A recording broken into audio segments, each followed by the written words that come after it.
Bueno, entonces vamos a continuar. Quedamos en técnicas y materiales en oncología infantil. Entonces recuerda que estábamos hablando básicamente de que estos iban a facilitar la toma de muestras de sangre y administración de quimioterapia y también de los hemoderivados, donde era muy necesario utilizar agujas de tipo Gripper o Hoover, que son básicamente las que vamos a ver aquí en esta imagen. Entonces, teniendo en cuenta eso, iríamos a continuar con el tema. Luego hablaremos de lo que son cuidados de enfermería en el manejo del reservorio subcutáneo, y mira que esto es una pregunta de examen para que entonces pongas muchísimo cuidado. Muy importante pues mantener la asepsia frente a lo que son estos dispositivos, que se mantenga pues limpio, que la persona cada vez que tú vayas a manipularlo, que se vaya a aplicar algún hemodiderivado o algún medicamento, pues se tenga que hacer con todo la esterilidad y la asepsia del mundo. Muy importante en que no se tiene que realizar la punción del reservorio cuando la piel presente signos de infección, es decir, si allí donde está ese reservorio a nivel subcutáneo veo que el niño, un ejemplo, tiene rojo, edematoso y quizás tiene pus, pues entonces yo no hago ninguna punción ni ningún tipo de manipulación porque puedo empeorarlo mucho más. No se debe de girar o inclinar la aguja una vez que ella penetró en la cámara, ni mucho menos utilizar jeringas de menos de 10 cc. Es importante pues siempre cerrar la pinza de la aguja de Gripper entre cada pues conexión y desconexión que se haga. Importante en caso de que se tengan que hacer perfusiones continuas, pues reducir al máximo, las conexiones posibles, porque esto puede hacer de que entre aire o que haya de pronto alguna cosa grave con este dispositivo. Y finalmente, limpiar los tapones antirreflujo con clorhexidina alcohólica. Bueno, continuaríamos con la administración de los citostáticos. ¿Qué son los citostáticos? Son básicamente estos fármacos que van a inhibir o a impedir la evolución de la neoplasia. ¿Qué va a pasar con estos fármacos? Ellos tienen la capacidad de que van a restringir la maduración y la proliferación de las células malignas, y recuerda que aquí estamos hablando del cáncer. Entonces lo que va a suceder es que tú sabes que cada célula, para que ella pues se genere, para que surja otra célula, tiene que pasar por un ciclo celular. Este ciclo celular se va a componer de unas fases que tiene que pasar para finalmente pues para finalmente poder ir a funcionar de manera adecuada.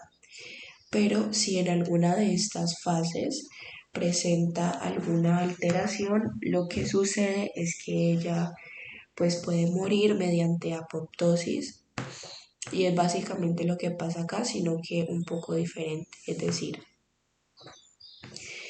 estos citostáticos van a actuar directamente sobre el ciclo celular y lo van a detener para que esta célula maligna no termine de, por decirlo así, de generarse de manera completa.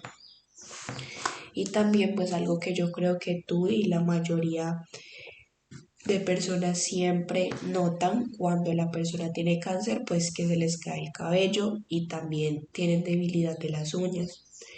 Esto básicamente, ¿por qué se da? Se da porque estos agentes citostáticos o estos fármacos para el cáncer, ellos no son específicos para las células que causan esta malignidad, no, sino que ellos van a afectar todas las células del cuerpo, incluso las que están sin afectación. Los objetivos son una atención de máxima calidad a estos pacientes, poder identificar, prevenir y controlar las complicaciones que se presenten y poder tener cuidados pues de enfermería relacionados con la administración y pues muy importante la técnica para la administración de los medicamentos porque como observaste pues esto al ser un tejido subcutáneo que literal da directamente al corazón pues hay que tener muchísima precaución porque si no es así pues lo que puede suceder es que le podamos dar algún tipo de infección o complicación muy grave al paciente y dame un momento que voy a estornudar.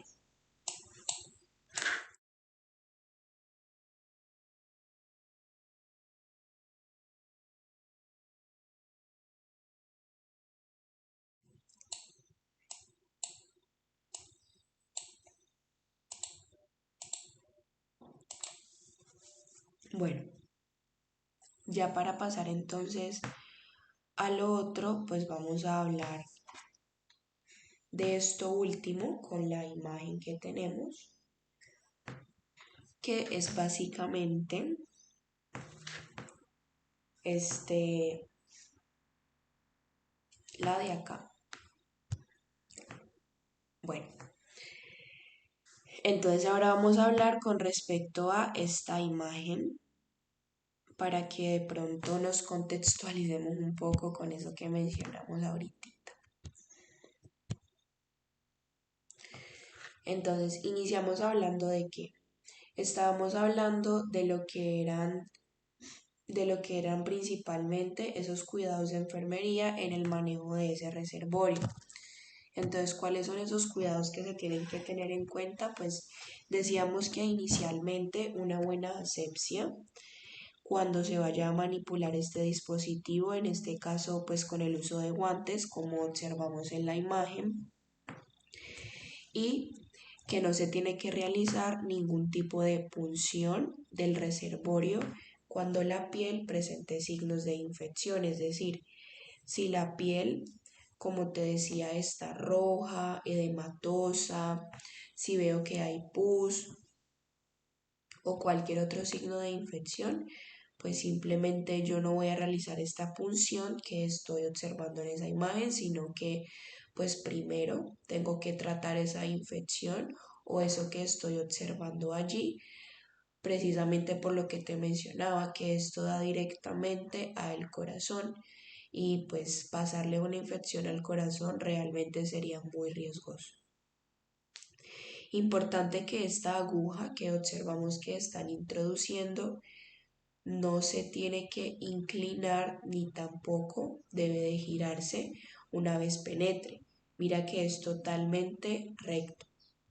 No se deben de usar jeringas de menos de 10 cc y que siempre se tiene que cerrar lo que vendría siendo la pinza de la aguja entre cada desconexión y conexión que se haga. También que cuando se hagan perfusiones continuas, recuerda que se tiene que evitar al máximo este proceso constante de desconexión y desconexión, desconexión y desconexión. ¿Por qué? Pues precisamente porque esta zona puede ser muy sensible a eso y que el paciente pues le dé como una infección, una irritación o que podamos desencadenar algo adverso. Y finalmente, pues los tapones hay que limpiarlos con antirreflujo. Los tapones pues antirreflujo es importante limpiarlos con qué? Con clorexidina alcohólica, súper importante eso. ¿Con qué se limpian? Con clorexidina alcohólica. ¿Qué otra cosa vimos? Entonces también hablamos de la administración de esos citostáticos, de esos fármacos que me van a ayudar a combatir el cáncer. Mencionábamos que era principalmente porque ellos actuaban en fases específicas del ciclo celular y no iban a permitir pues que esas células malignas pudieran completar su ciclo celular, sino que las iba a detener en un punto específico. Y que también decíamos que estos medicamentos se caracterizaban porque eran inespecíficos, es decir, ellos causaban daño a todas las células del cuerpo, tanto las buenas como las malas. Por eso es que observamos que las personas se les cae el cabello y se le debilitan las uñas cuando están en este tipo de terapias. Y finalmente hablábamos de los objetivos frente a ello. Pues lo más importante, darle una buena atención a los pacientes, identificar, prevenir y controlar las complicaciones que se puedan dar cuando yo esté administrando el medicamento, pues los cuidados de enfermería relacionados con la administración de esto y importante una técnica adecuada de administración que eran las indicaciones que yo te daba con anterioridad. Bueno, teniendo en cuenta eso, entonces ya vamos a pasar a lo que vendría siendo los alcaloides. Míralos, aquí está una imagen donde podemos observar una enfermera, digamos que eres tú, ahí administrando pues ese agente citostático y mira que ahí pues la señora en este caso tiene ese dispositivo subcutáneo para permitir pues que esto sea mucho más fácil. Entonces ahora vamos a hablar de los alcaloides derivados de la vinca. Estos alcaloides derivados de la vinca son esos agentes citostáticos. Entonces te lo voy a poner acá para que de pronto para que tú lo tengas en cuenta. Entonces, esos alcaloides derivados de la vinca son básicamente esos agentes citostáticos de los que tanto hablamos.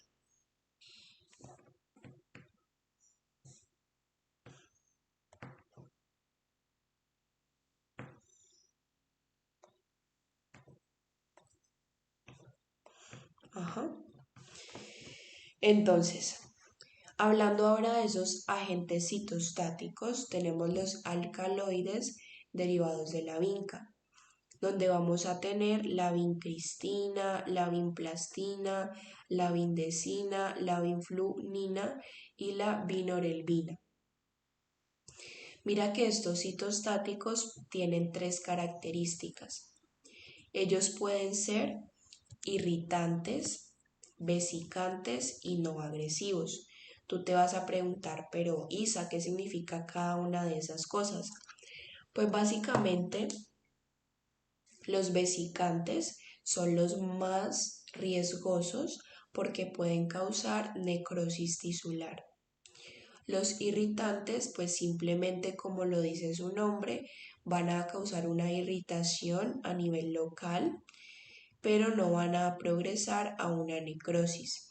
Y finalmente los menos lesivos, que serían los no agresivos, no causan problemas de importancia en caso de extravasarse. Y mira que entonces ahí me menciona. Tenemos que esos citostáticos pueden ser entonces irritantes, vesicantes y no agresivos, que ya te mencioné el significado de cada uno. Mira lo que me dice acá. Si un derivado de la vinca se extravasa, se pone calor. Importante que la vena de elección para yo administrar este citostático principalmente son las de las manos. Listo, entonces vamos a ver la administración de esto.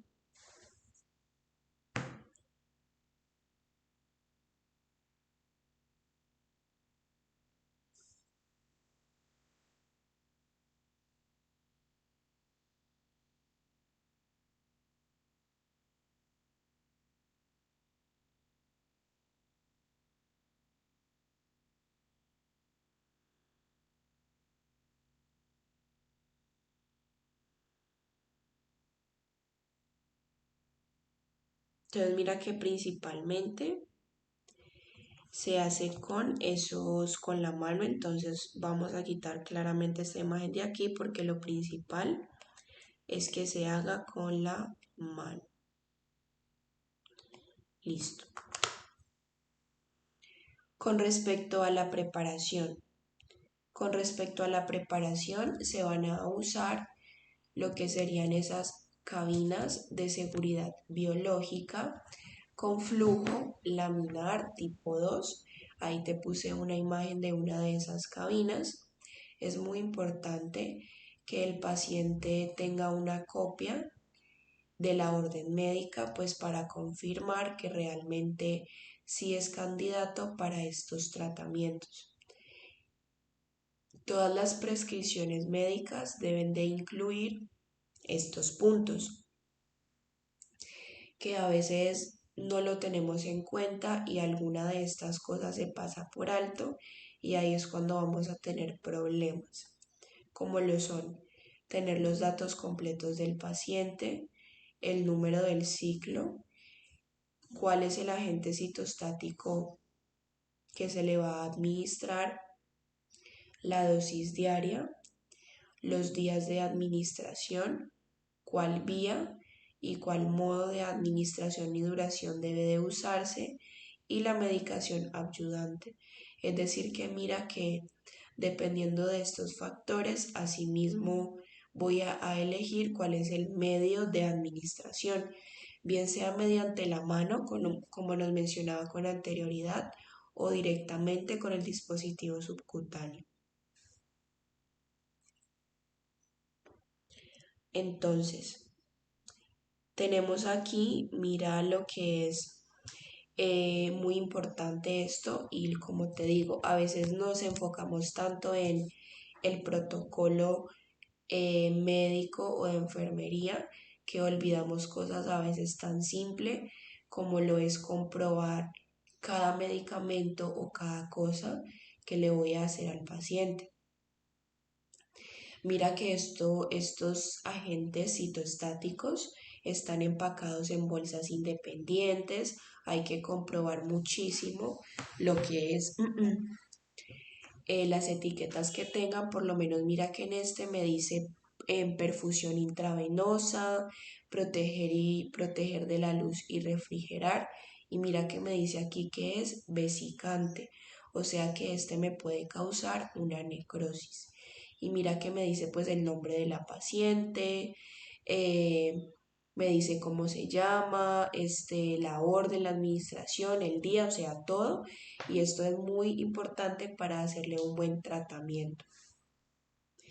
Ahora nos vamos en los cuidados de enfermería, en la administración de citostáticos y esto sale en el examen.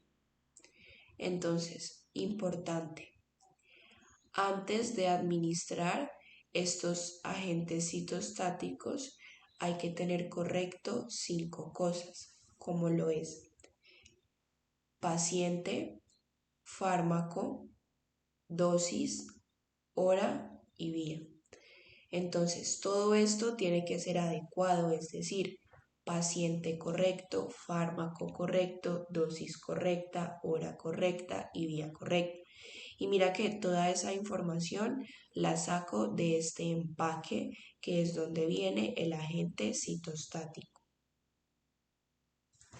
Importante hacer una dilución adecuada, que el tiempo de administración y conservación también sean pertinentes.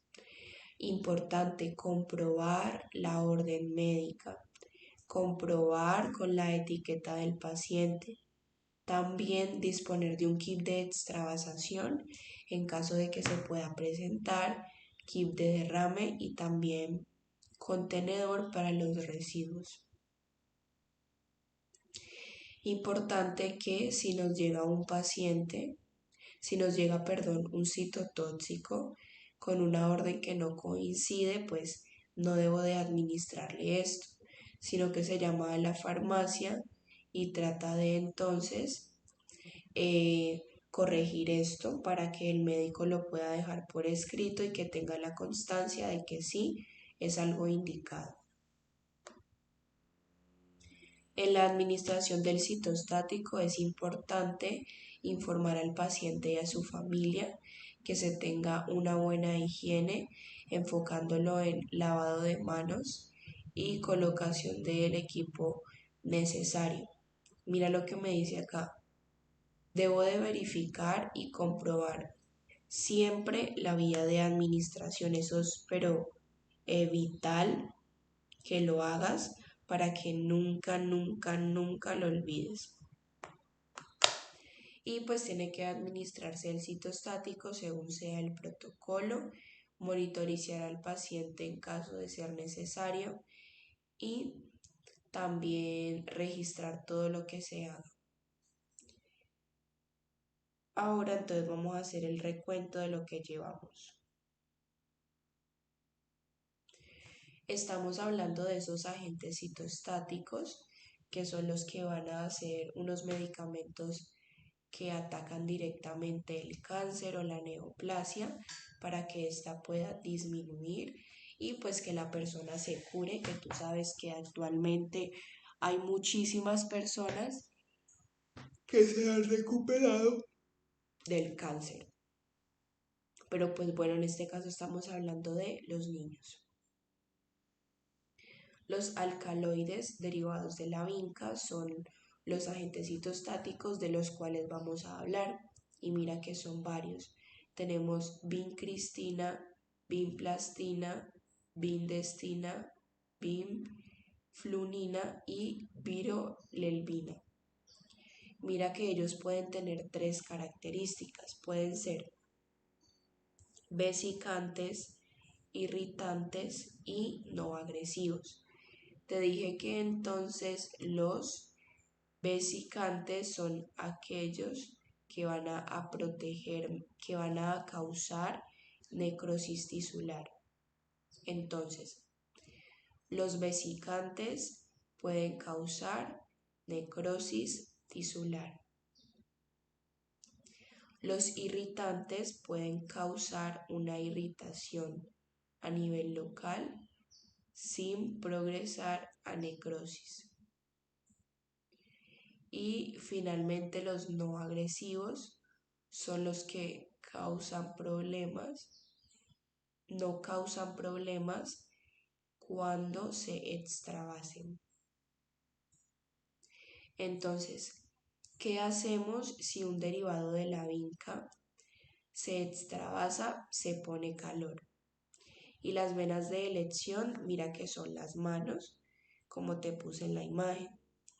Más sin embargo, pues viste que a lo largo de la lectura se decía que pues cada agente citostático tenía su vía de administración.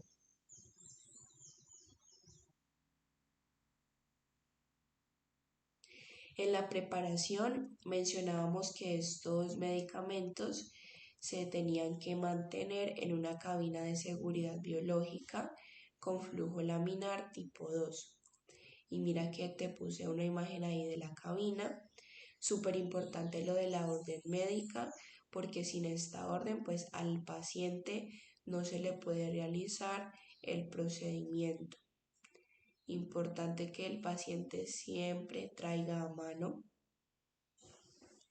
o que siempre tengamos en cuenta en la orden médica, pues que el paciente traiga los datos completos de él, el número de ciclo, cuál es el fármaco citostático que se va a administrar, la dosis diaria, los días de administración, la vía y el modo de administración con la duración de esto y finalmente pues si se necesita medicación complementaria. Mira lo que te decía. Aquí observamos lo que es ese empaque de un medicamento citostático donde básicamente tener relación con lo que te dije anteriormente, que había que tener en cuenta el nombre del paciente, la vía de administración, también cuáles eran los días que se tenían que administrar, como todo ese tipo de información, pues es súper importante comprobarla para poder darle un tratamiento adecuado a el paciente.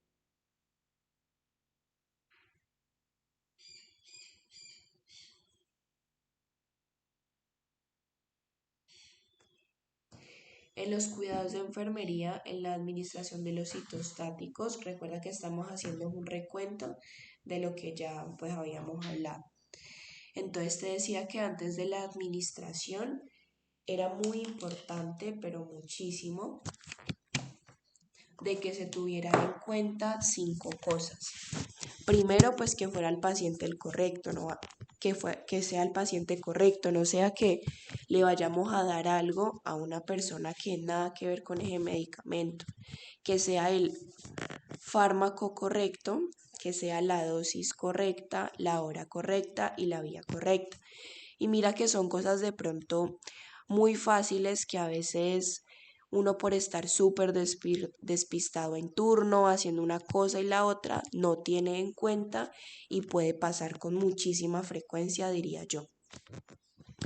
Entonces, es importante que cuando se haga esta quimioterapia, además también ustedes como enfermeros puedan informar respecto a la dilución, el tiempo de administración y la conservación.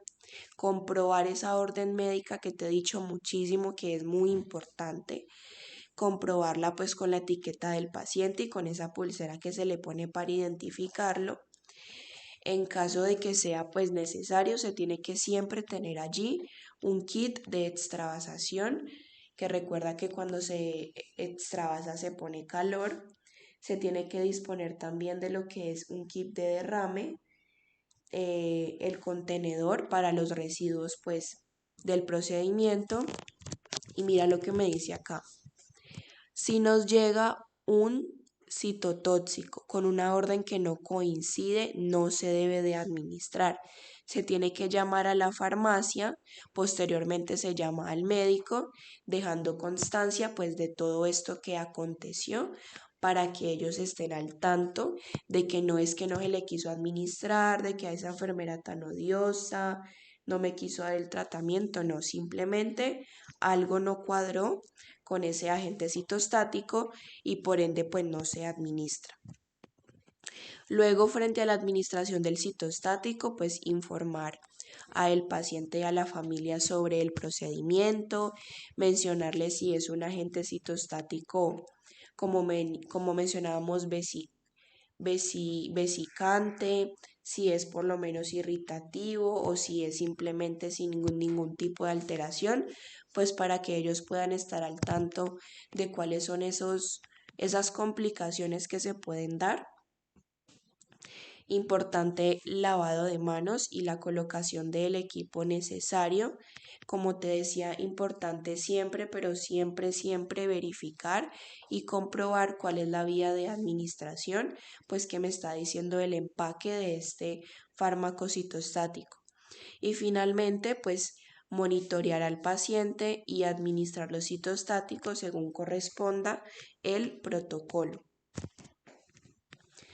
Ahora, ¿cuáles son esos equipos de administración? Pues básicamente los guantes, como veíamos en la imagen. Lo que son los guantes y mira lo que me dice acá. Cuando es una manipulación esporádica, pues deberían de ser que guantes que tengan látex sin polvo. Cuando ya la manipulación es más continua, pues va a haber mucho más riesgo. Y aquí es cuando me pongo doble látex, es decir, 2 guantes sin polvo o me pongo guantes de nitrilo. En la bata puede haber ese riesgo de que salpique algún tipo de contenido líquido, entonces hay que tener en cuenta eso. Se puede tener una mascarilla en caso de los aerosoles, una mascarilla autofiltrante FFP3, que la verdad no sé muy bien qué significa, voy a mirar y entonces te digo.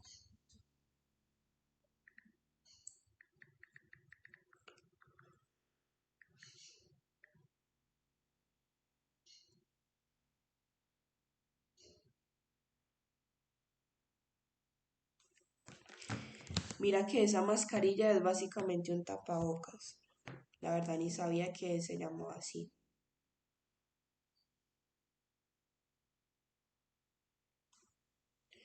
Mira,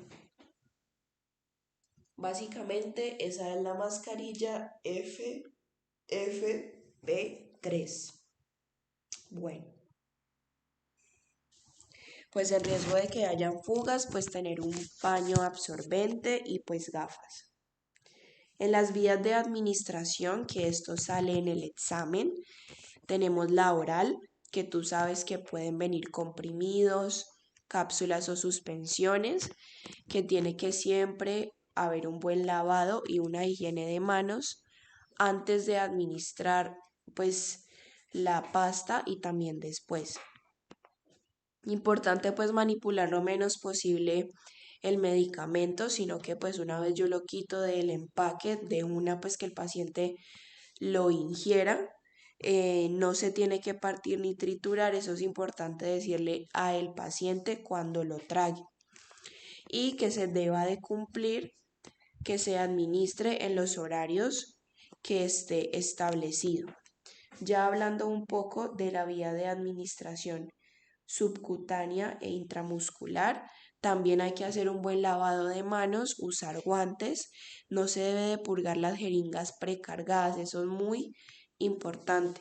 Hay que verificar la concentración del fármaco y la cantidad diluyente y rotar en los lugares de aplicación, no siempre en el mismo lugar, no. Hablando un poco de la intravenosa, esta puede ser central o periférica y hablamos de tres características, mediante un bolo, mediante infusión corta o continua. Y siempre se tiene que comprobar la permeabilidad de esta vía intravenosa. Esto se tiene que comprobar antes de administrarlo. En caso de que el paciente presente una reacción vesicante, que es esa que me genera necrosis, pues mira lo que me dice. Hay que tener en cuenta el protocolo a seguir si se tiene esto. Y esto pues lo hacemos con ese kit de extravasación y con el kit de derrame. Súper importante, pues ya final, tenemos otras vías que digamos que no son muy comunes, más sin embargo pues las voy a mencionar, que ya sería la vía intratecal, la intrarraquídea, también tenemos la intracavitaria o la intraarterial, que digamos que no son muy usadas. Listo. Mira, aquí me habla de unos agentes citostáticos en donde pues solamente vamos realmente a recalcar o resaltar lo que es la ciclofosfamida y el metotrexato, que son como los más comunes o los que más se pueden escuchar. La ciclofosfamida básicamente ella me va a dar, ella frente al cuidado que hay que tener es hidratación y control de la diuresis. Hay que evitar toxicidad en caso de que se administre en dosis muy elevadas. Y con respecto al metotrexato, también el cuidado sería hidratación y adicional a ello, alcalinización de la orina. Tener en cuenta el control de la diuresis y el pH urinario, que puede ser mayor a 7. En caso de ser necesario, pues rescate con folínico y monitorización de los niveles séricos. Entonces nos vamos a preguntar qué es folínico. Entonces folínico básicamente es una forma de ácido fólico que el cual se va a usar junto con otros medicamentos, es decir, que este sería un coayudante. Listo, tenemos. ¿Cuáles son esos efectos adversos principales que se pueden desencadenar con estos fármacos citotóxicos? Tenemos entonces que pueden ser cuatro: los inmediatos, los precoces o los retardados. Pero mira que ahí me habla de demasiados, entonces como para que no sea simplemente leer cada uno de ellos, solamente voy a resaltar como los más relevantes, pues porque todos no nos los vamos a aprender. Los inmediatos, que son los que uno más escucha, pues al paciente le puede dar náusea y vómito, le puede también dar entonces le pueden dar estas reacciones de hipersensibilidad al fármaco, en este caso una extravasación, que por eso nos mencionaba que cuando se extravasaba, ¿qué hacíamos? Administrar calor. Y entonces también el paciente le puede dar fiebre.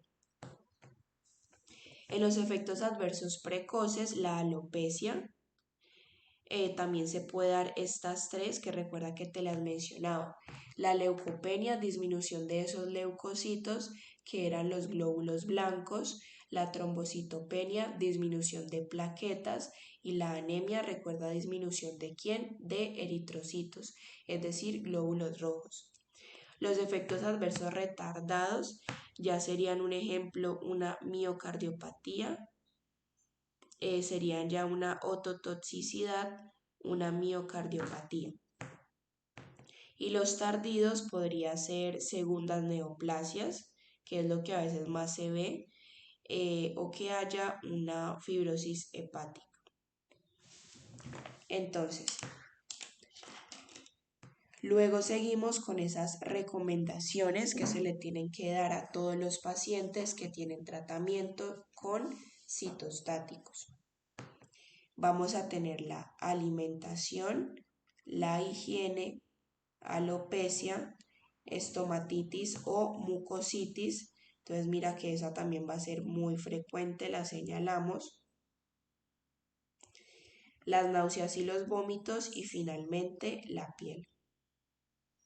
En la alimentación es muy importante que el paciente tenga una dieta equilibrada, que la persona tenga comidas frecuentes en pequeñas cantidades y lo ingiera de manera lenta. Entonces, que tenga comidas frecuentes en pequeñas cantidades y que entonces lo ingiera de forma lenta. Que los alimentos estén a una buena temperatura ambiente y sean fácil de masticar. Es importante que la hora de la comida sea un momento muy agradable para el paciente. En este caso, hay que tratar de que esa hora el niño pueda tener un buen apetito. ¿Y cómo lo hacemos? Pues los niños a todos, no, bueno, no diría que solo a los niños, sino que a todos las cosas nos entran por los ojos. Entonces, si el niño ve un plato que está bien bonito, que la comida se ve como apetecida, deliciosa, pues él va a querer comerla, le va a dar apetito. Entonces, el plato preferido del niño pues no se tiene que dar el día de la quimio, sino que principalmente es esta dieta equilibrada. En la higiene pues debe de ser muy estricta, como te mencionaba, porque se tienen que evitar al máximo cualquier tipo de herida o infección. Alopecia, como se puede presentar, pues yo le voy a adecuar la cama al niño con almohadas blandas, suaves, que los peines sean como tal anchos y suaves, champús suaves, que todo sea como tal, que se eviten estos agentes como agresivos frente al cabello, como lo son los tintes. Y bueno, algo que también vemos muchísimo, pues hay que cortarle el cabello al niño antes de que empiece a caerse. Luego hablamos de la estomatitis y la mucositis, que básicamente hay que tener una buena higiene bucal, claramente con cepillos blandos, cremas blandas, es decir, todos estos elementos que sean blandos. Importante que no contengan alcohol, también alimentos blandos, triturados, todo que sea como tal muy digerible para que no compliquemos mucho este proceso de absorción y digestión en el caso de el niño. Las náuseas y los vómitos, pues evitar olores desagradables o alimentos grasosos que le puedan causar la náusea y el vómito. En la piel, evitar esa exposición al sol, no aplicar perfumes ni productos que tengan alcohol y que se tenga también una buena hidratación. En caso de que el niño tenga un golpe, se tiene que secar con pequeños golpecitos. Nunca se tiene que frotar, no, sino pequeños golpecitos.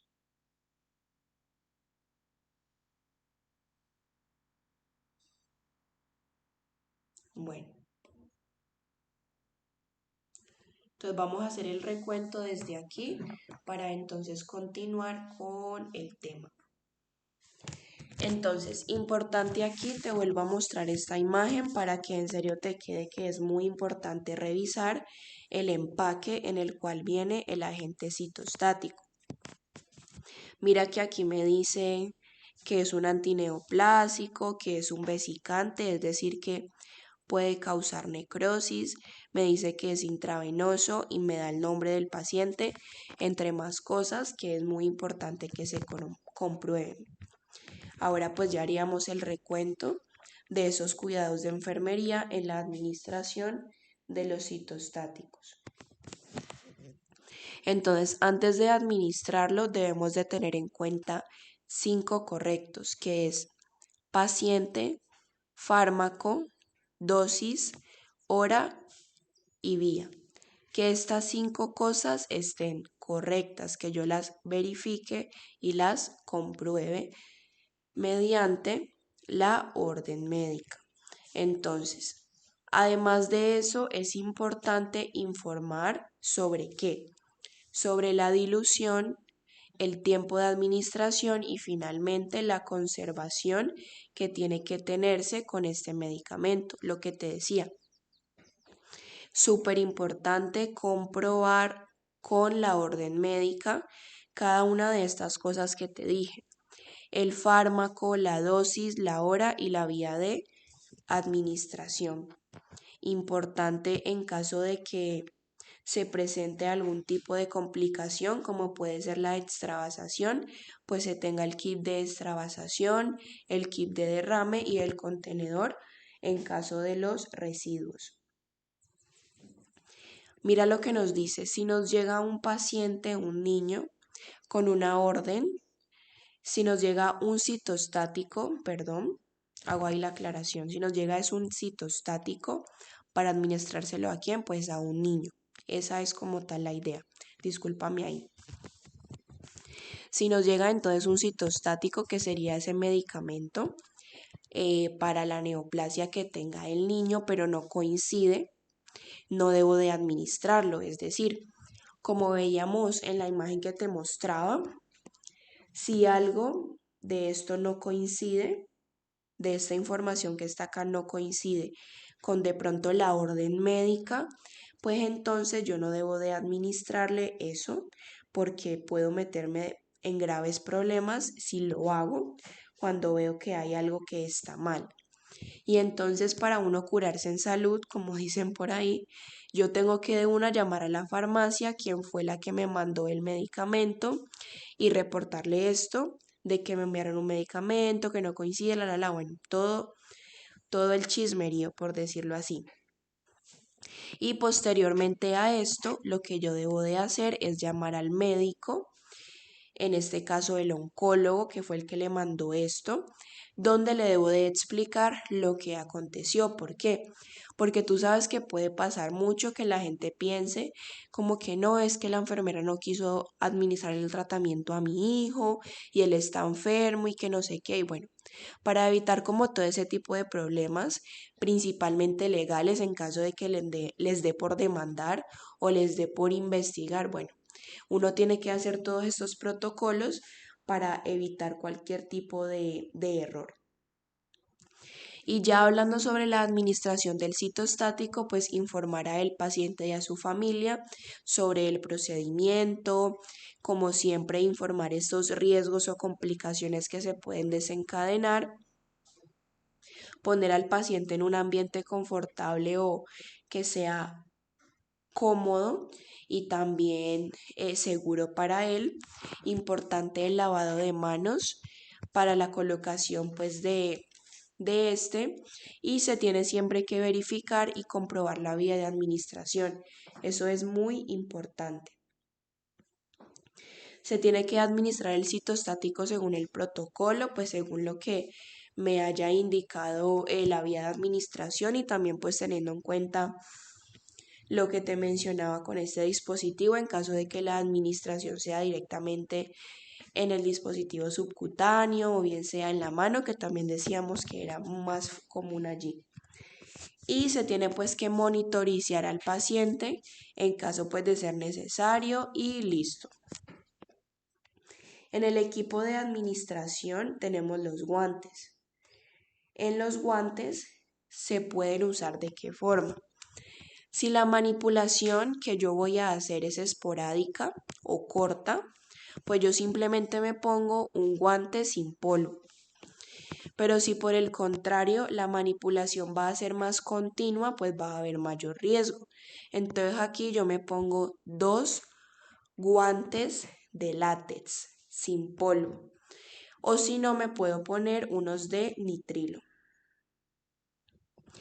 En la bata pues tiene el riesgo de que hayan salpicaduras. Se puede poner una mascarilla autofiltrante, que ya viste que eran esas mascarillas que uno usa, que es básicamente un tapabocas. Y finalmente tenemos lo que es la vía de administración. Cuando hablamos de la vía de administración oral, recuerda que podemos hablar de comprimidos, cápsulas o suspensiones, que también es muy importante hacer un buen lavado de manos antes y después.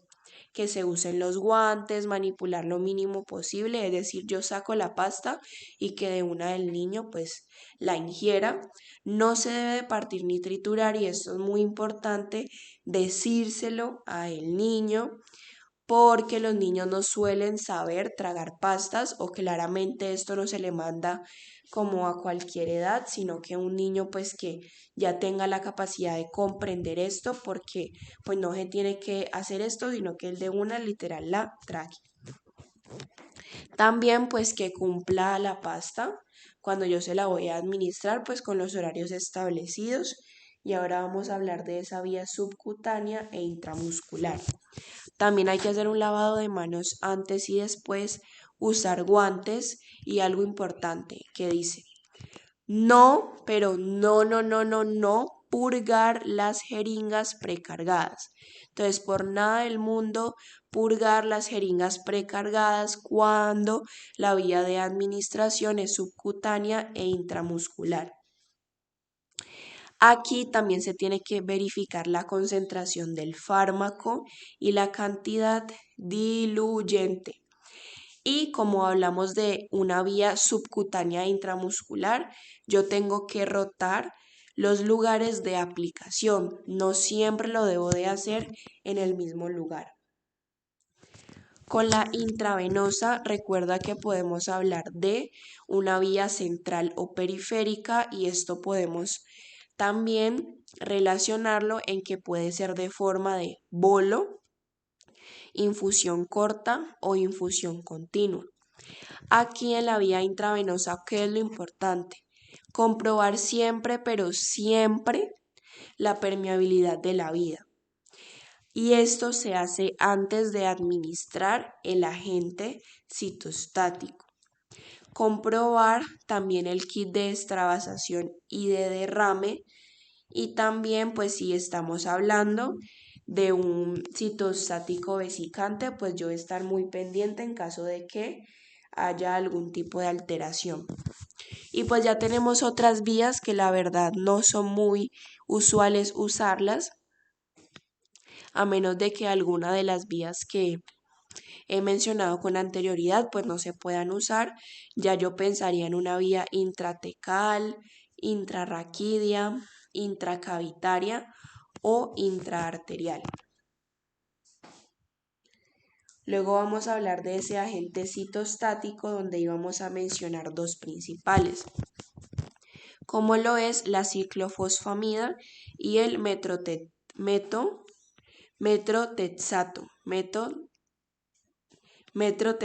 eso. Entonces, la ciclofosfamida, ¿cuáles son los cuidados que debo de tener? Una hidratación y un control de diuresis. Y muy importante que en caso de dosis elevadas hay que evitar una toxicidad vesical. Frente al metotrexato, tenemos que los cuidados que debes de tener, recuerda, hidratación y alcalinización de orina, controlar la diuresis y el pH urinario, que en este caso sea mayor a 7.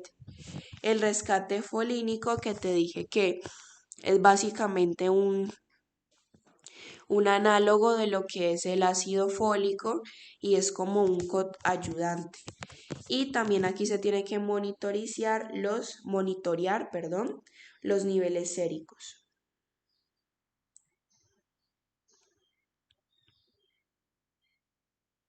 Bueno, vamos a hablar ahorita o a recordar lo que son esos efectos adversos principales que puedo tener en dichos pacientes. Tenemos entonces 4. Los inmediatos, los precoces, los retardados y los tardíos. ¿Cuáles son los inmediatos? Las náuseas, los vómitos, la fiebre y las reacciones de hipersensibilidad en conjunto con la extravasación. ¿Cuáles son los efectos adversos precoces? Entonces decíamos que era la alopecia, mucositis, leucopenia, trombocitopenia y anemia. En los retardados mencionábamos principalmente miocardiopatía y ototoxicidad. Y finalmente en los tardíos, fibrosis hepática o que se genere una segunda neoplasia. ¿Cuáles son las recomendaciones que yo le voy a dar a mi paciente con tratamiento citostático? Frente a la alimentación, una dieta que equilibrada. Importante que el paciente coma de manera frecuente, pero en pequeñas cantidades y lo haga de manera lenta, pausada, que tenga los alimentos a una buena temperatura ambiente para que así sea pues mucho más fácil el proceso pues de digestión. Importante que más cosa, que la hora de la comida para el niño pues tiene que ser muy agradable, tiene que ser muy buena y para eso ¿qué se hace? Pues nos mencionaba ahí que era muy importante en este caso que el niño pues pueda ver la comida como que se vea pues rica, apetecible, para que así pues sea mucho más fácil este proceso, porque usualmente los niños cuando tienen cáncer pueden perder el apetito precisamente por este tipo de procedimientos. Y frente a lo que es la higiene, es muy importante que evitemos algún tipo de herida. Importante evitar cualquier tipo de herida. Y mira lo que me dice acá, la higiene es muy, pero muy estricta. Ya finalmente, bueno, finalmente no, porque todavía nos falta. Entonces finalmente no, sino continuando con la alopecia. También digamos que es una muy común por lo que decíamos que como estos agentes citostáticos atacaban no solamente a una célula, no solamente a la célula maligna, sino a todas, pues que también me iban a causar debilidad en las uñas y en el cabello, por eso es que se cae y todo esto puede llegarme a una alopecia. Por eso es que yo tengo que adaptar el cuarto del niño poniendo almohadas suaves, blandas, también peinetas suaves y en caso pues se recomienda, aunque es difícil a veces hacerlo, cortarle el pelo antes de que empiece a caerse. Hablando luego de la mucositis o la estomatitis, se debe tener una buena higiene bucal y mira que todo principalmente está enfocado en que las cosas que use el niño sean muy suaves, muy blandas, muy delicadas, muy como para un niño de cristal. Porque mira que acá me dice cepillos blandos, cremas suaves. Y bueno, y mira que con anterioridad cuando hablábamos de la alopecia también nos decía lo mismo. Peines suaves, almohadas suaves, todo muy delicado. En la estomatitis y mucositis, pues mira que es importante que estas cremas no tengan alcohol. También darle caramelos que puedan favorecer la salivación, que todos sean alimentos blandos, triturados, muy suave todo. En las náuseas y los vómitos, evitar lo que le pueda provocar al niño, pues las náuseas y los vómitos, como son olores desagradables o alimentos grasosos. En la piel, evitar la exposición al sol, no aplicar perfumes que contengan alcohol, mira que tiene relación con las cremas que tampoco tengan alcohol, estas cremas pues de la boca, y pues que en la piel se tenga una buena hidratación, que cuando el niño se golpee no se seque frotando, sino con pequeños golpes. Eso también es importante que se le pueda decir a la mamá. Bueno, tenemos los neutralizantes, en donde realmente, pues me dice que no es muy necesario saberlo, pero solamente vamos a resaltar este, porque son los que van a estar relacionados con los medicamentos que te mencioné con anterioridad, que era la ciclofosfamida y el metotrexato. Y el metotrexato, que en este caso el neutralizante es el hipoclorito sódico al 5%. Luego tenemos la extravasación, ¿no? Que dijimos que es una de las complicaciones que se puede desencadenar al usar estos agentes citostáticos. Y mira que aquí me clasifica cada uno de ellos, donde mencionábamos que los vesicantes podían causar necrosis, los irritantes pues como irritación en el sitio donde se aplicó, y los no agresivos pues que en caso de que ellos se extravasen no van a causar ningún tipo de complicación grave. Entonces, pues solamente voy a señalar como uno de cada uno para que por lo menos sepas un hito. No es necesario pues que te sepas realmente todos. De los vesicantes tenemos entonces la vimblastina. De los irritantes tenemos el que te había dicho, la ciclofosfamida. Y de los no agresivos tenemos el metotrexato. Y mira que de esos pues ya te los había dicho, entonces va a ser mucho más grave que te lo sepas. En caso de que te pregunten un fármaco citostático vesicante, tú vas a decir vimblastina. Irritante, ciclofosfamida. No agresivo, metotrexato. Entonces, pues sabes que la extravasación básicamente va a consistir en qué? En que se va a dar la salida de líquido de un vaso a los tejidos circundantes. Y esto va a consistir en una urgencia. ¿Por qué? Porque me puede causar graves consecuencias. Hay que tener en cuenta esos factores de riesgo como lo son qué tipo de fármaco. Dependiendo de qué tipo de fármaco es, asimismo yo voy a pensar en qué puede suceder, en las características del paciente, porque bueno, puede que siempre esto sea para pacientes con cáncer, pero no todos van a estar en el mismo estadio. También la técnica de administración va a influir mucho y el absceso venoso. Entonces mira que estas cositas o esos factores de riesgo me parece que son muy importantes tenerlos en cuenta en el caso de que el paciente tenga una extravasación. Listo. ¿Cómo debes tú de actuar en la extravasación? Y mira que esto es muy importante. Se tiene que interrumpir la perfusión, o sea, yo de una corto la perfusión de esto, pero entonces no debo de retirar la vía de administración, mira. No retirar la vía de administración.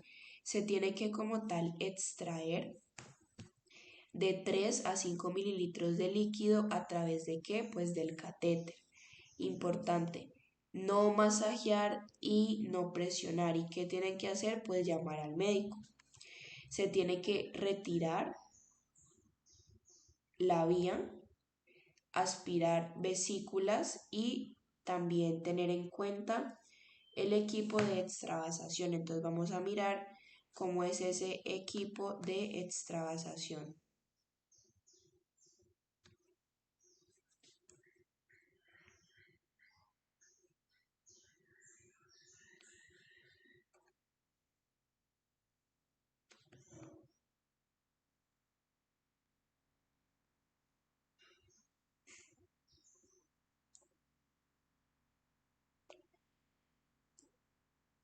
No aparece muy bien.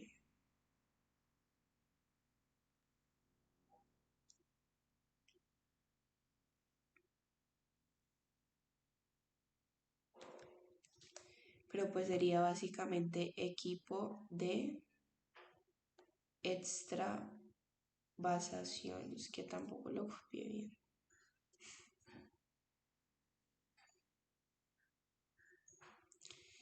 No, mira que no me aparece. No me aparece nada. Voy a tratar de poner kit de extravasación.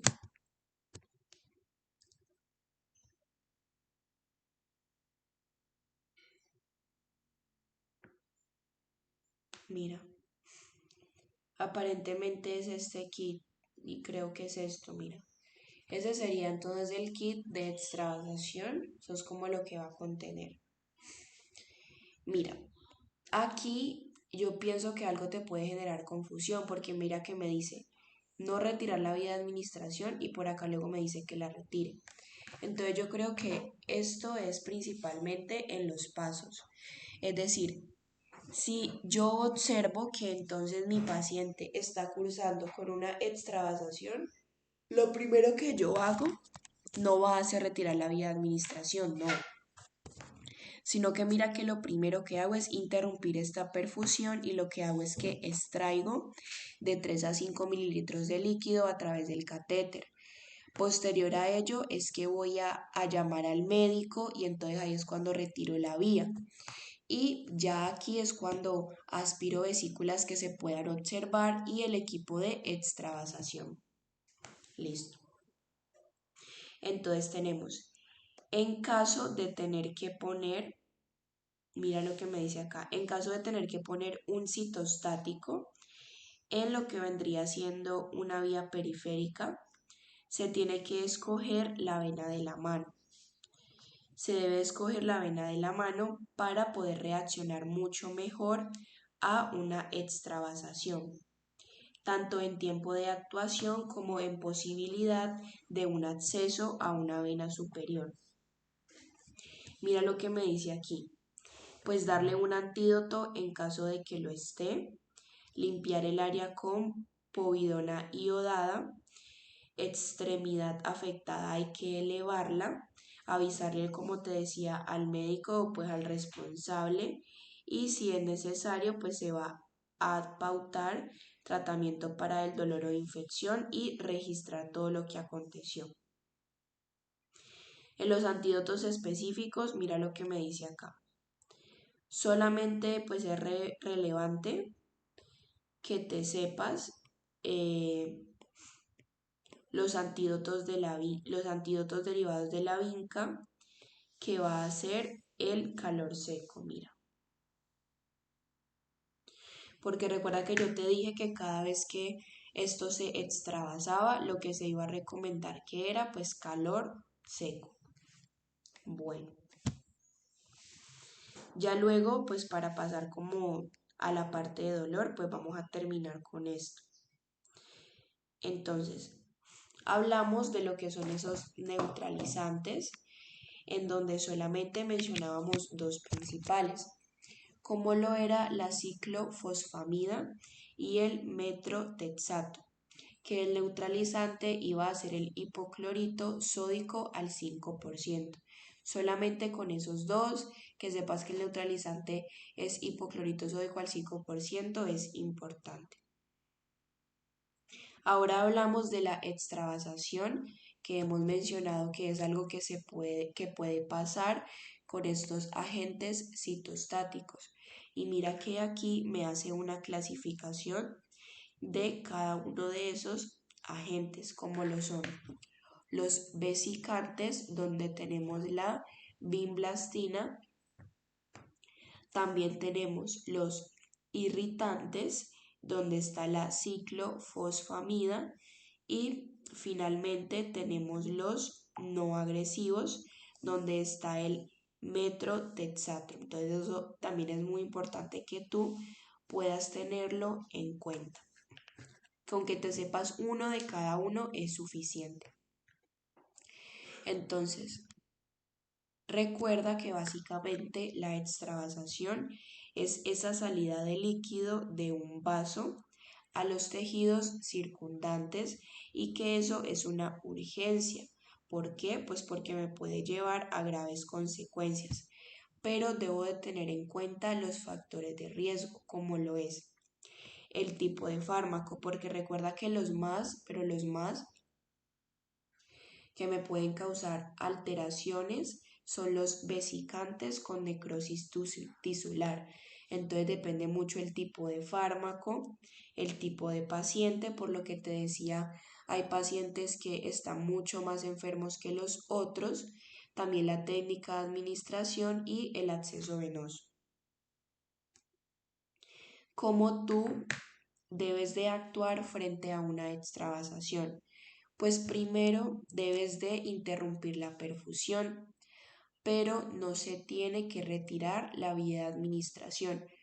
Antes de que usted vaya a retirar la vía de administración, usted tiene que extraer de 3 a 5 milímetros de líquido a través del catéter. Importante, no masajear, no presionar y llamar a quién, al médico. Después de esto, entonces yo sí voy a retirar la vía. Después de que ya hice todos estos pasos, ahora sí corresponde retirar la vía.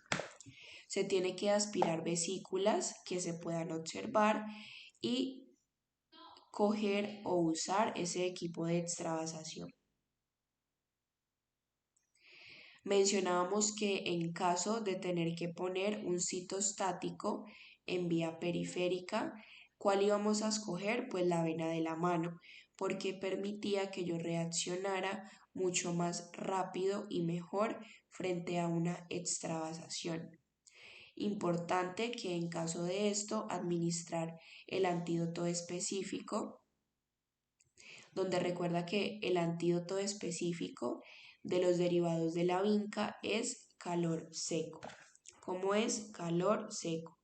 Se tiene que limpiar el área con povidona iodada.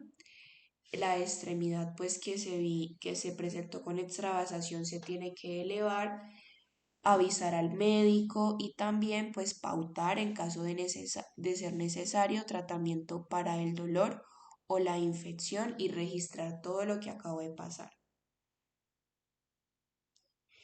Ya luego vamos a hablar un poco de lo que es ese dolor pediátrico, en donde tenemos que pueden haber falsas creencias con respecto al dolor del niño. ¿Y cuáles son esas? Pues que los niños pequeños no tienen dolor, que ellos experimentan menos dolor que los adultos, que no expresan el dolor, que no recuerdan el dolor y en niños es muy peligroso la utilización de los opiáceos. Esto va a depender claramente de la dosis. En las escalas para medir el dolor, mira que me dice que sale en el examen, entonces vamos a hablar de cada una de ellas. Tenemos la de 0 a 3 años, que está basada en parámetros fisiológicos y conductuales. Está la escala del llanto bueno, vamos a buscar cada una. Y las vamos entonces a anexar.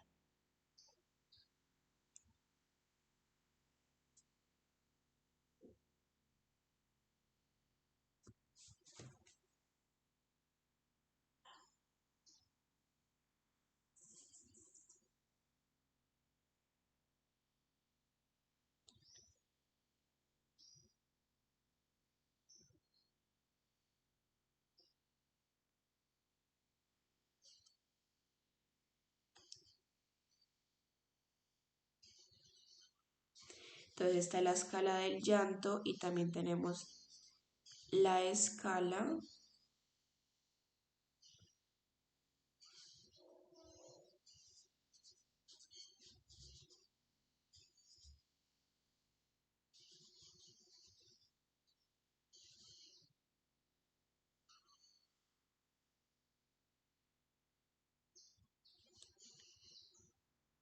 mírala acá. Bueno, entonces, cada una de estas escalas, mira que son bastantes, pero dice ahí que es importante como saberlas. Entonces yo te las voy a anexar en una hoja pues para que puedas tenerlas como más claras. Mira, entonces esta es la escala del llanto, por aquí te la pongo. Y esta sería la escala de FLAC.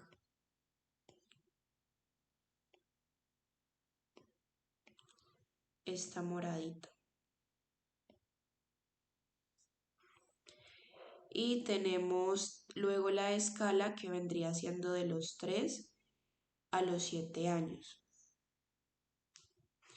En esa vamos a usar las escalas subjetivas, como lo son las escalas de color, escala de las caras, de Wong y Barker, y más las escalas objetivas. Entonces vamos a ver lo que son las escalas del color.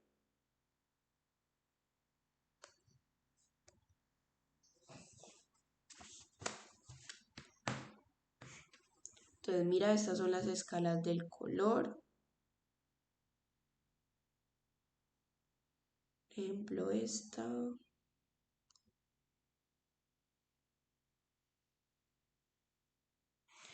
Me habla de esa escala del color, las escalas de las caras.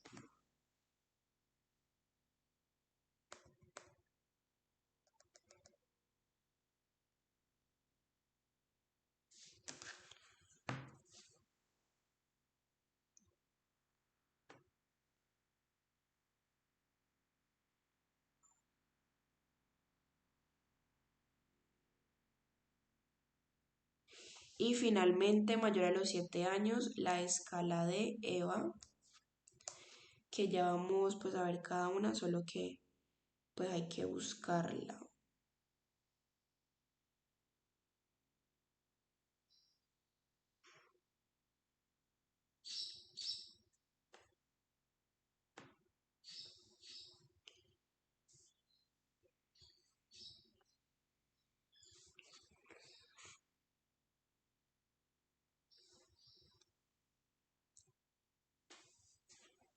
Y ya sería pues la escala numérica también. Listo. Dame un momento, yo estornudo.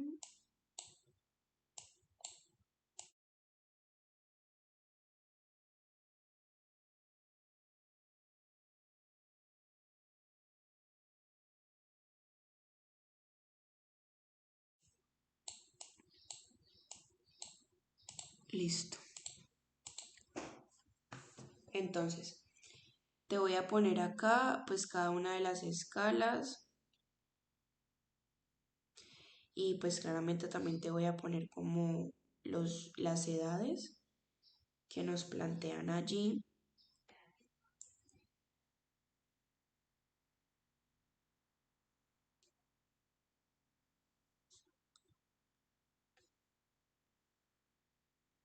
Listo. Entonces, pues esas escalas, digamos que ya te tocaría a ti mirarlas, aprenderlas, no sé qué, todo eso. Yo aquí solo te voy a poner como el nombre o las edades correspondientes a cada una de las escalas y igual ahora te voy a mencionar pues cada una, pero pues ya eso de aprenderlo pues claramente te va a corresponder a ti. Entonces tenemos que esta, que es la escala de Eva y numérica, dijimos que era para niños mayores de 7 años. Y que estas eran básicamente escalas subjetivas.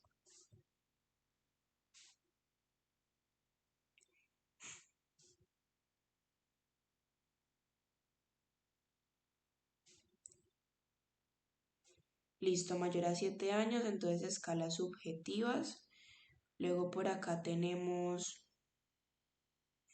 entonces, que va a ser de 3 a 7 años. También son escalas subjetivas. Y también hay escalas objetivas.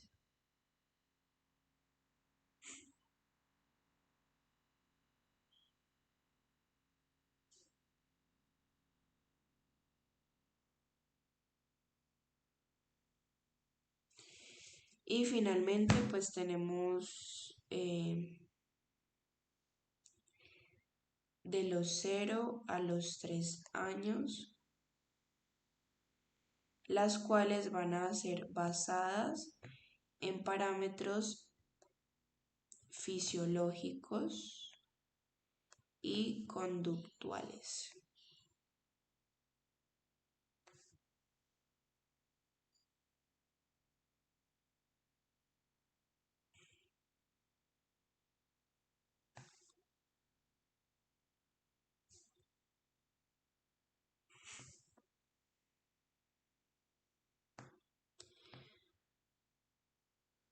Bueno,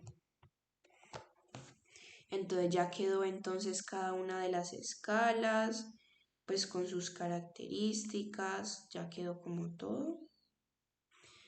Te lo voy así a resaltar como en rojito, como el título.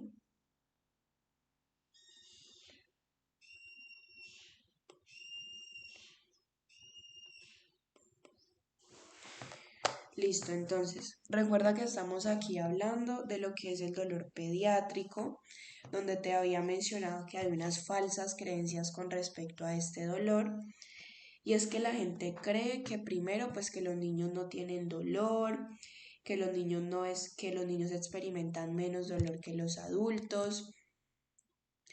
Dicen que también que los niños no expresan el dolor, que los niños simplemente no recuerdan el dolor, es decir, como si ellos no sintieran absolutamente nada.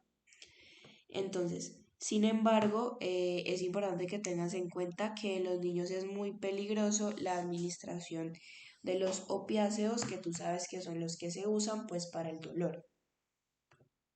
Con respecto a eso, vamos a hablar de las escalas del dolor, teniendo en cuenta pues las edades, y esto pues dice que te lo tienes que aprender, no sé si hace referencia a el nombre de las escalas o las escalas como tal. Sin embargo, pues yo aquí te voy a mencionar cada una como así rapidito y ya pues tú en casa tendrías que pues aprenderlas. Bueno, tenemos que la escala de los 0 a los 3 años van a estar basadas en los parámetros fisiológicos y conductuales, donde tenemos dos escalas. La escala del llanto, que mira que me va a evaluar estos parámetros. El llanto, la actitud, la normorespiración, el tono, el tono postural y cómo son las facies del niño. Dependiendo de eso, mira que la puntuación es 0, 1 o 2. Y asimismo, aquí mismo yo voy a clasificar si el niño está en una severidad de ausencia, leve, moderado o severo, teniendo en cuenta esta puntuación. Mira que cuando hablamos de 0, es un niño que no llora, es tranquilo, es un niño que tiene una respiración regular o pausada, está relajado, contento o dormido. Pero ya cuando hablamos del 1, pues ya empieza a aumentar esta severidad porque es un llanto consolable pero que se da de manera intermitente, un niño que vemos intranquilo, que respira muy rápido, que es un niño un poco serio. Y finalmente, cuando hablamos de esa puntuación número 2, un niño inconsolable de manera continua, agitado, una respiración muy irregular, que tiene un tono postural muy contraído y se observa muy triste. Eso con respecto a la escala del llanto. Ahora vamos a ver esa escala conductual que es la FLACC. Esta me va a calificar el dolor de 0 a 100 y el 0 equivale a que no hay dolor y el 10 que sí hay dolor. Esta también se va a clasificar en 0, en 1 y en 2. Y que dependiendo de eso, pues yo lo voy a clasificar. Mira que esto va a tener en cuenta principalmente lo conductual, cómo se comporta el niño, observando la cara, las piernas, su actividad con el entorno, el llanto y la capacidad que se tenga para consolarlo. Entonces, un niño en 0, con puntuación 0, es decir, no dolor. La cara tiene una expresión neutra y relajada, sus piernas están relajadas, una actividad acostado y pues quietico, no llora y frente al consuelo pues va a ser de manera satisfecha. Ya cuando hablamos de un niño con puntuación número 1, es un niño que va a arrugar la nariz, tiene las piernas inquietas, él se dobla sobre el abdomen encogiendo las piernas, se queja o gime y que cuando trato de consolarlo, él se distrae y vuelve y llora. Ya hablando de la puntuación número 2, que sería la más severa, el niño tendrá una mandíbula tensa, va a golpear con los pies, va a ser un niño rígido, llanto fuerte y es muy difícil poder consolarlo. Eso con respecto a recuerda, esas son las escalas de 0 a 3 años, que son basadas en parámetros fisiológicos y conductuales. Ahora hablamos de los 3 a los 7 años con escalas subjetivas y escalas objetivas. Entonces mira que aquí hablamos de dos tipos de escalas. Mencionamos la escala del color, que sería básicamente esta de acá. Por aquí te voy a copiar entonces escala del color, pues como ves tiene muchísimos colores. Esa es la escala del color y luego tenemos la escala de Wong y Barker. La escala del color, mira que básicamente depende de cómo yo observe al niño. Entonces, si no hay dolor, es un niño feliz que puntúa con 1 o 2. Veo que es un niño un poquito como poquito como feliz, pero no tanto, no tan risueño. Entonces puntúa con 3 y 4. Un niño de pronto ya más moderado, más serio, de 5 a 6. Un niño, un ejemplo, que llore, llore, llore y se pueda calmar en ciertas oportunidades, ya sería de 7 a 8 y ya un niño que nadie, pero nadie lo controle, sería de 9 a 10 y esa básicamente es la escala del color. En la escala de caras de Wong y Barker también va a constituir con respecto a cómo es la expresión facial del niño y correspondiente a eso, podemos decir sin dolor el niño que tiene una expresión facial normal, un niño un poquito serio que duela un poquito, más serio que duela un poco más, que ya se vea triste que duela más, más y que duela muchísimo un niño que se vea como a punto de llorar pero no lo hace y ya el peor dolor cuando llora sin consolación. Finalmente, en las escalas mayor a los 7 años son las subjetivas. Tenemos la escala de Eva, que mira que también es correspondiente a el dolor. Y en caso de que el niño tenga la capacidad, se le puede preguntar que de 0 a 10, qué tan doloroso siente pues el dolor, valga la redundancia. Si es 10, pues es un dolor extremo. Si básicamente va de 7 a 9 es un dolor muy fuerte. Si es de 5 a 7, dolor también, dolor fuerte, pero no muy fuerte. De 3 a 5, un dolor más moderado. De 1 a 3 es poco dolor y 0 pues sería sin dolor. Y la de aquí abajo sería la escala numérica del dolor. Y mira que también básicamente va a consistir en la de arriba, solo que no va a tener de pronto lo que son los colorcitos o las caritas. Entonces te voy a poner aquí que esta es la escala numérica del dolor.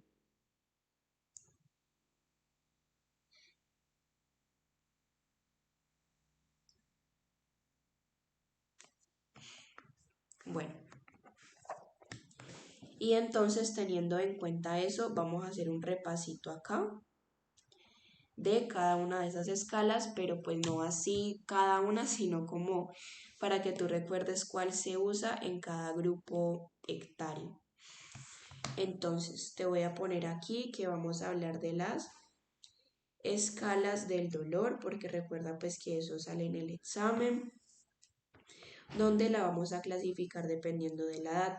Si es un niño de los 0 a los 3 años, ¿cuáles son las que voy a usar? Voy a usar lo que son la escala del llanto.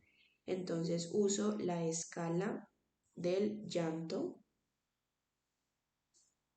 Uso la escala del llanto y la escala recuerda F, L, A, C, C. Entonces uso la escala del llanto y FLACC cuando es de 0 a 3 años. Tener en cuenta que estas escalas van a estar basadas en ¿qué? Van a estar basadas en lo que son esos parámetros, como te decía, fisiológicos y conductuales. Entonces, en parámetros fisiológicos y también conductuales para que lo tengas pues muy presente si te llega a aparecer en el examen. Entonces estamos hablando en las escalas del dolor en un niño de los 3, de 0 años a los 3 años, se usa la escala del llanto y la FLACC, que eso va a estar basado en parámetros fisiológicos y conductuales. Luego tenemos el niño que entonces ya iría de los 3 a los 7 años. En esta edad básicamente nos vamos a basar en lo que son escalas, en lo que es la escala del color. Entonces lo vamos a hacer mediante la escala del color, también la escala de las caras, que recuerda que la escala de las caras se llama principalmente la de Wong y Barker. La de Wong y Barker son como tal las escalas que voy a usar en un niño de 3 a 7 años y que esas escalas van a tener unas características. Van a ser escalas que son entonces subjetivas, pero también van a ser escalas objetivas.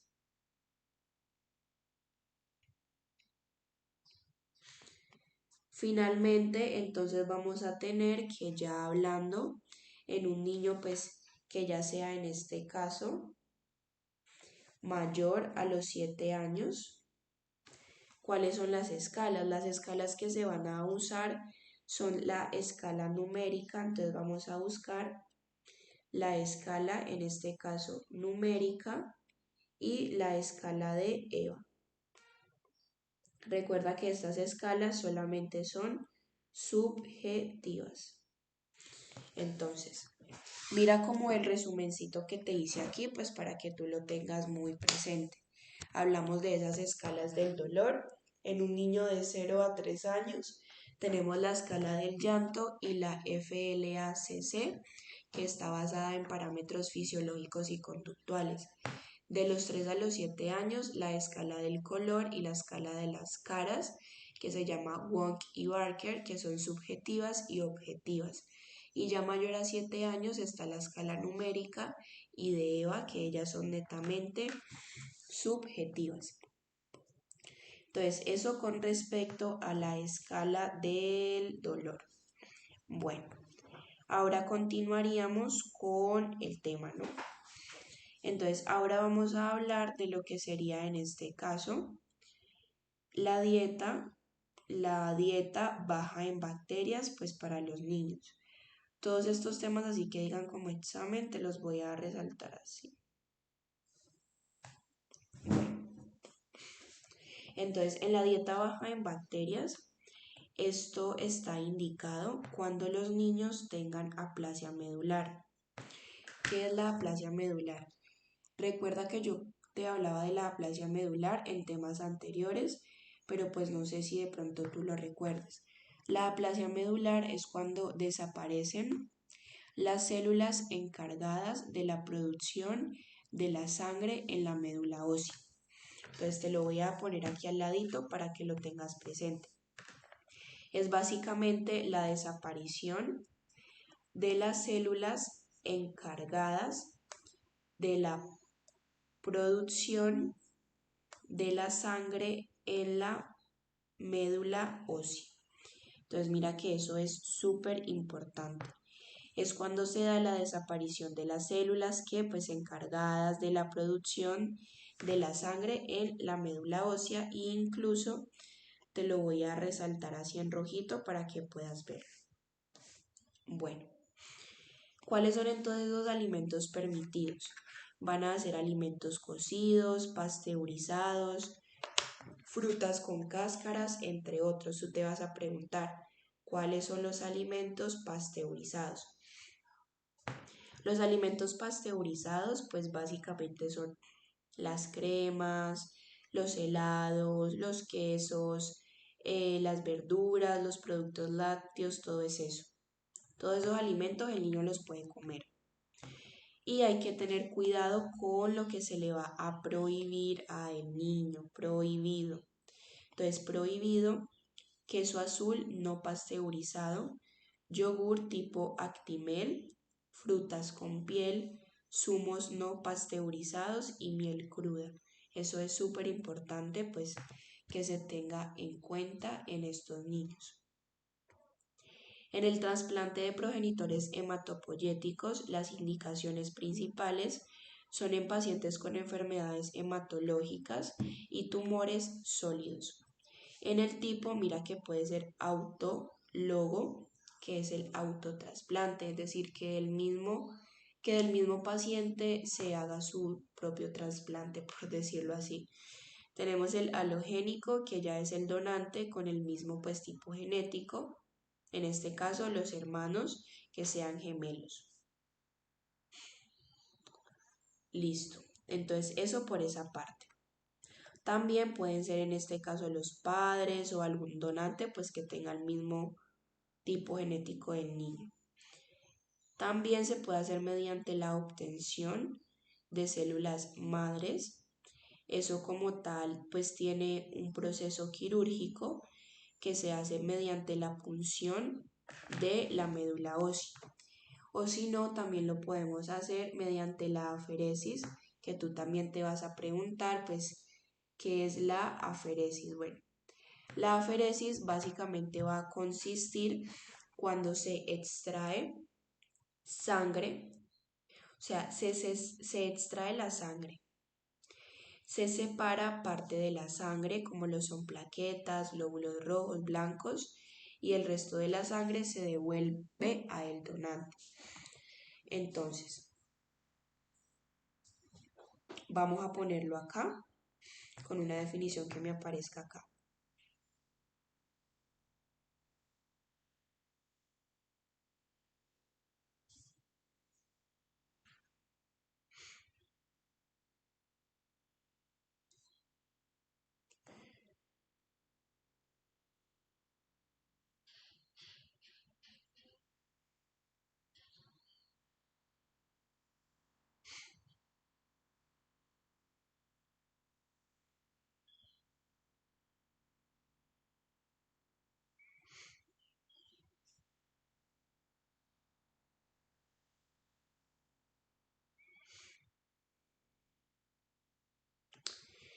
No, esa información no me gustó.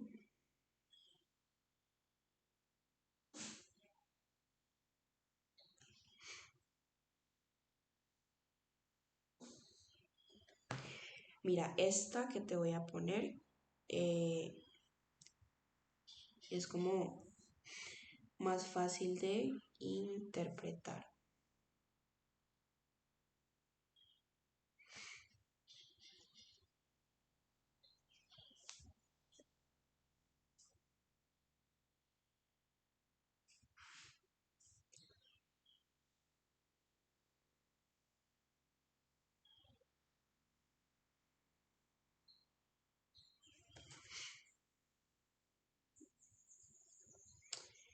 Te lo voy a poner por aquí. Listo. Y te lo voy a resaltar en rojito, pues para que te puedas acordar. Entonces, la aferesis básicamente, ¿qué es? Es cuando se va a recolectar en forma selectiva uno o más componentes de la sangre. Y el resto de sangre, pues que no necesito, la voy a devolver a lo que vendría siendo el donante. Bueno, tenemos también la sangre de cordón umbilical, que esta tiene una menor incidencia de enfermedad frente al huésped o frente a la persona pues que se la voy a administrar, y al venir del cordón umbilical tiene menor probabilidad de haber rechazo, o sea que esto es súper importante. Y tenemos los cuidados que se deben de tener cuando se hagan este tipo de procedimientos.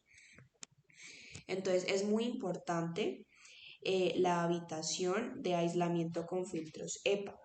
Entonces, importante esa habitación de aislamiento con filtros EPA, que ya vamos a buscar qué son esos filtros EPA, lo cual pues es muy importante tenerlo en cuenta porque es el cuidado que se le va a dar.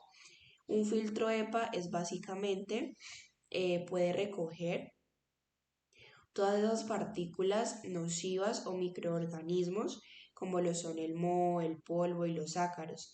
Y digamos que esto básicamente tiene que estar en el cuarto pues del niño para que pueda poder absorber todo esto. ¿Por qué? Pues porque el niño básicamente va a tener un sistema inmunitario muy deprimido, y si no tiene este filtro, pues cualquier tipo de microorganismo puede llegar a infectarlo y causarle una complicación muy seria. Entonces, tenemos lo que es esa presión positiva del aire, es decir, solo sale aire y pues no entra, y donde hay que tener en cuenta que hay que tener puerta doble puerta y el acceso pues a esta habitación solamente perdón, de los profesionales de la salud capacitados para este tipo de intervenciones, porque por lo que te digo, el sistema inmunológico del niño va a estar muy bajito. Extremar esas medidas higiénicas precisamente para cualquier tipo de infección. Mira que solamente un acompañante durante todo ese proceso hospitalario, que puede durar de 4 a 6 semanas, y se tiene que reducir las visitas por parte del personal de salud. Y finalmente, ¿cuáles son las competencias de enfermería para conseguir resultados en el niño oncológico? Entonces, principalmente, ¿qué vamos a tener en cuenta? Vamos a tener en cuenta que entonces el niño pueden haber lo que es tener en cuenta esos efectos adversos que pueda tener la quimioterapia, impedir la aparición de esos efectos no deseados como lo son las infecciones, ayudar a que el niño tenga pues una buena autoestima, porque claramente todo este proceso puede hacer que se le vea afectada, que tenga un buen apoyo y orientación en todo el proceso, y promover que el niño pues pueda ir al hospital durante el tratamiento a pesar de que pues esté en este proceso oncológico. Sin embargo, pues esto ya es decisión de los padres. Esto no aparece en el examen, mas sin embargo te lo mencioné así rapidito. Luego tenemos lo que son PAE en tumores óseos pediátricos. Vamos a buscar qué es PAE.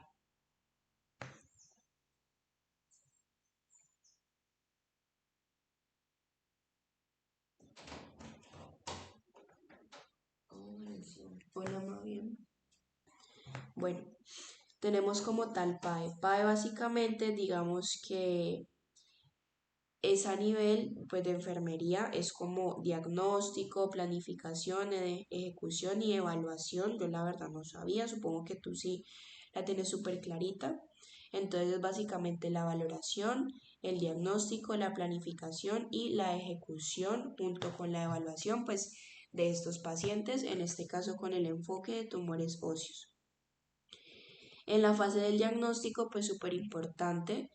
En el diagnóstico, tener en cuenta dolor, tumefacción e impotencia funcional. También cómo está a nivel psíquico o a nivel psicológico el paciente. Puede tener ansiedad, miedo o angustia frente a lo que es el NOC y el NIC, pues que disminuir el dolor y el miedo y la angustia, que es esto que dijimos que ha presentado. ¿Y cómo lo voy a hacer? Pues yo le voy a informar al paciente todo lo que se le va a hacer, tener administración de analgésicos y evaluar que estén actuando de manera adecuada y planificar las pruebas diagnósticas frente a eso. Y finalmente, ¿cuáles son las demandas de la Federación Española de Padres de Niños con Cáncer? Entonces, mira que aquí me dice que lo importante es una asistencia sanitaria en los centros pues especializados, que se tenga una atención muy integral al niño y a la familia, un seguimiento posterior de este niño, que se tenga la vigilancia de algún efecto secundario, en este caso que se pueda reconocer esta enfermedad como algo crónico, y en Asturias, que es donde tú estás, la asociación es GALBAM. Muy importante el nombre, GALBAM. Y ya pues vamos a hacer como un resumencito de lo que hablamos. Entonces, quedamos aquí en el dolor pediátrico, donde mencionábamos que habían unas falsas creencias con respecto a ese dolor pediátrico. Mencionando entonces que teníamos que las personas que creían, pues que los niños pequeños no tienen dolor, que supuestamente ellos tienen un dolor menor que el de los adultos, que no expresan el dolor y que tampoco lo recuerdan. Pero esto claramente no es cierto. ¿Por qué? Porque son falsas creencias. Adicional a eso, pues importante que tú sepas que la administración de los opioides, que los opioides es el principal tratamiento frente a un dolor, pues en niños puede ser muy peligroso y tiene que hacerse una dosis adecuada para no causar ningún tipo de alteración. En las escalas para medir el dolor, recuerda que te hice un repasito de esto, que de los 0 a los 3 años, era la escala del llanto, y la FLACC, que era basada en parámetros fisiológicos y conductuales. Te mencioné que de los 3 a los 7 años, escalas subjetivas como la del color y la escala de las caras, que era la de Wong y Barker, y finalmente pues que esto eran escalas tanto subjetivas como objetivas. Y en niños mayores de 7 años solamente escalas subjetivas como lo es la numérica y la de EVA. En las indicaciones, principalmente en estados de aplasia medular, donde te recordaba que la aplasia medular era cuando desaparecían las células encargadas de la producción de sangre en la médula ósea. Aquí la dieta baja en bacterias es muy importante en estos niños. Decíamos que los alimentos permitidos eran los cocidos, los pasteurizados y las frutas con cáscaras, pero aquí teníamos que poner lupa en los alimentos prohibidos. ¿Cuáles son? Quesos azules no pasteurizados, yogur tipo Actimel, frutas con piel, zumos no pasteurizados y miel cruda. Finalmente hablábamos del trasplante de progenitores hematopoyéticos, en donde me indicaba de que esto se hacía en enfermedades hematológicas y en tumores que son sólidos. Los tipos puede ser autólogo, es decir, que la misma persona se va a trasplantar, por eso se llama autotrasplante. Está el halogénico, que es el donante que tiene el mismo tipaje genético. En este caso, hermanos que sean gemelos, sin embargo, no tienen que ser gemelos, sino que también pueden ser padres o donantes que tengan el mismo tipaje genético. Tenemos que entonces, continuando con el trasplante de progenitores hematopoyéticos, se puede hacer mediante la obtención de células madre mediante dos procedimientos. Un procedimiento quirúrgico haciendo una punción de la médula ósea, o mediante la aferesis, que básicamente es cuando se recolecta en forma selectiva uno o más componentes de la sangre y el resto se le devuelve al donante. ¿Qué quiere decir esto? Piensa en lo siguiente.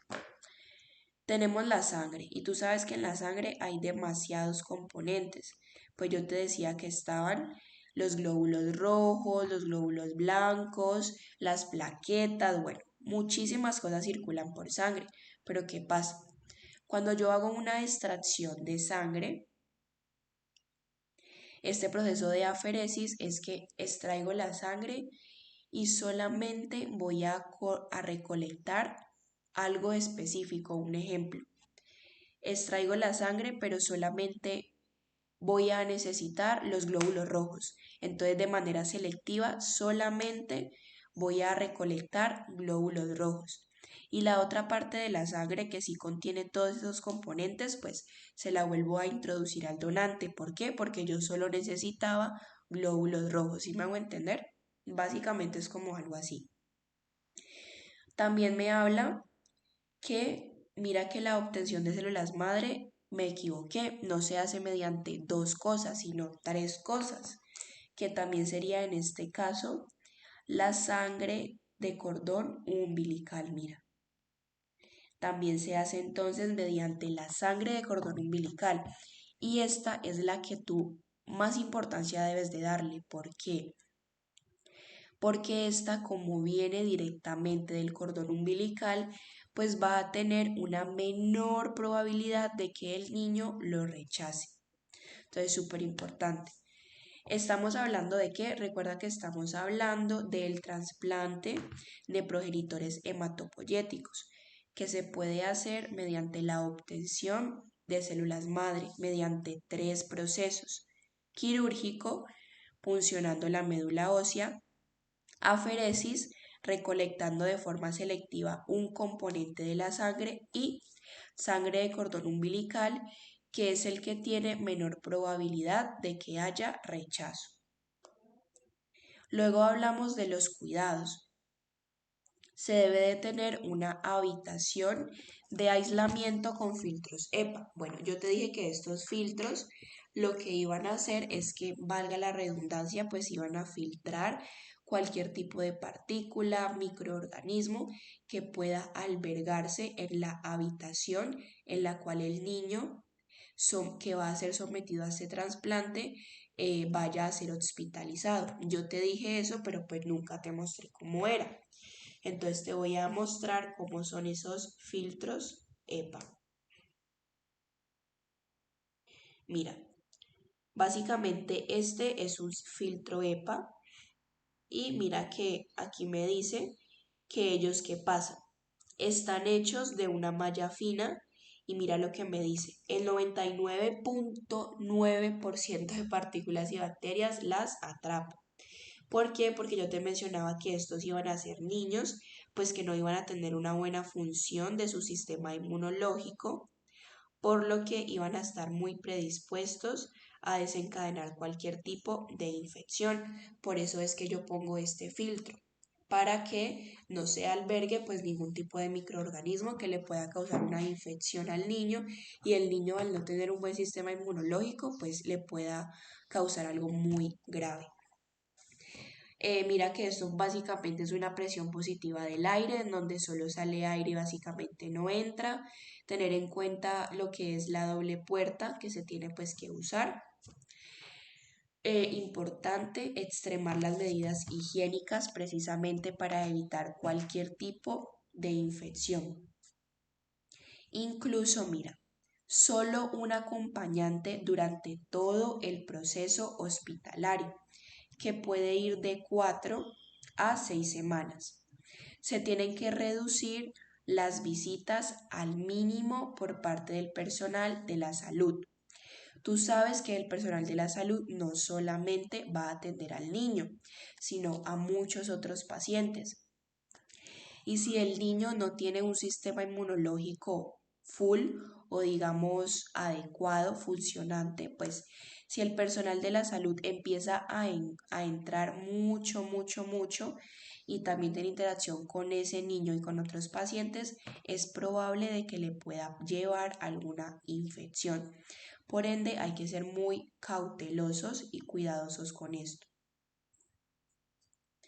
Luego hablamos de las competencias de enfermería para poder conseguir los resultados en este niño oncológico. Esto no sale en el examen, pero pues igual yo te lo voy a decir así rapidito para que medio te quede. Pues importante cuidar que no se desencadenen efectos adversos por la quimioterapia, como pueden ser infecciones o otro tipo de efectos. Reforzar la autoestima del niño porque claramente el hecho de tener cáncer no va a ser fácil para él y con esto yo le doy información, apoyo y orientación en dicho proceso.